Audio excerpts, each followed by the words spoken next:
Introductory back arch 3. Jane begins by placing 2 medium-height blocks in a line near the end of her mat. She places a blanket on the block closer to the end. Then she sits in front of the blocks and lies back. Jane wants her spine centered along the lower block. The lower edge of the block is near her waist, with the upper end between her shoulder blades. Her head rests on the upper block.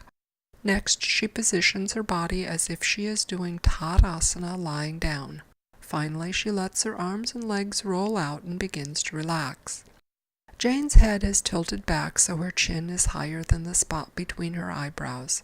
If she stays in this position, she won't be able to relax. Instead, she wants the spot between her eyebrows to be slightly above the point of her chin.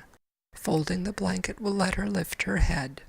To complete the pose, Jane lifts her head slightly to remove the block and blanket. As she continues to relax, her head may release to the floor. To exit, Jane uses her hands to lift her head to level. Then she bends her left leg, putting her foot flat on the floor. Without shifting her hips, she uses her elbow and foot to roll to her right. She then uses her hands and arms to push herself up to a seated position. Let's watch Jane's skeleton in this back arch. As she goes into the pose, we can see her spine is centered on the lower block. Her head rests on the upper block with a spot between her eyebrows slightly higher than the point of her chin. Jane aligns her body as if doing Tadasana before letting her arms and legs relax. To complete the pose, Jane removes the block and blanket from behind her head.